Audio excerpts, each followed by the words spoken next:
So last week, the US stock market took a dive of 15% out of fear that the COVID-19 pandemic would affect US businesses. And this wiped out nearly all of the gains the market has made in the last 12 months in only a few days. And so now the big question on homeowners' minds is, will COVID-19 also impact the US real estate market? And the answer is yes, but probably not how you think. And that's why today I'm gonna go over the 3 ways that COVID-19 will impact the US real estate market. So the first way it's gonna impact the market is with new construction homes. You see, the reason why the stock market took such a big hit is out of fear of supply chain issues that companies are already seeing or predicted to see. This is especially true with electronics, such as TVs, computers, and gaming systems, which are mostly made or largely rely on parts made in China. Due to quarantines in China and factories being shut down or just decreased productivity, US companies are just not able to get their hands on the products that they want to sell. And likewise, the new construction market is going to see very similar supply chain issues. It is estimated that 30% of new construction material is imported from outside of the US,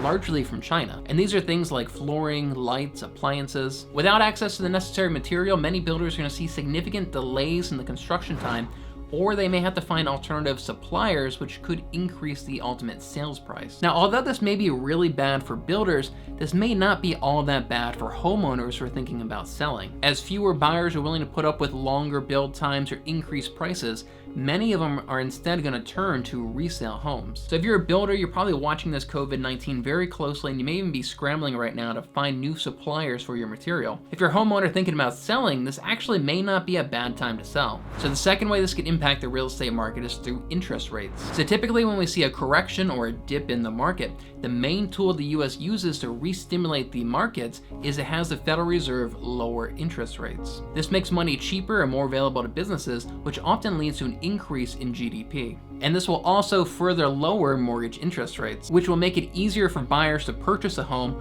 or simply increase their buying power. So if the stock market stays down or lowers even further, I would expect to see the mortgage interest rates to lower as well. Now, this is obviously a good thing for home buyers, but it's also a good thing for sellers as well, because you may see an increase in buyers entering the market.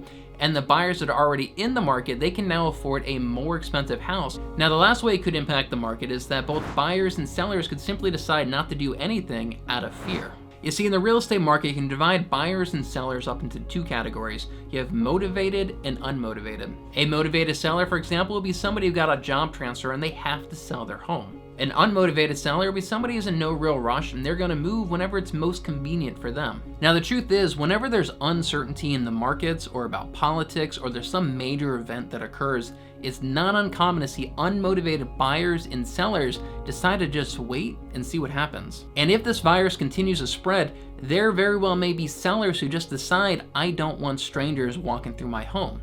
And there also may be buyers who decide that I don't want to be walking through strangers' homes. These are the unmotivated buyers and sellers who may just sit on the sideline and wait this thing out. So if there's an equal number of home buyers and sellers who decide to sit this out and wait and see what happens, I actually don't see this impacting home values, because there's still going to be those motivated buyers and motivated sellers in the market. But what I would expect to see is a decrease in the number of homes coming on the market, so a decrease in inventory.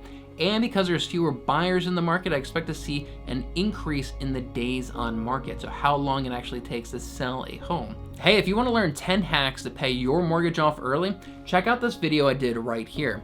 And if you want to learn more about real estate and personal finance, don't forget to subscribe and hit that bell icon to get notified every time I upload a new video. Thanks so much for watching, and I'll see you over in the next video.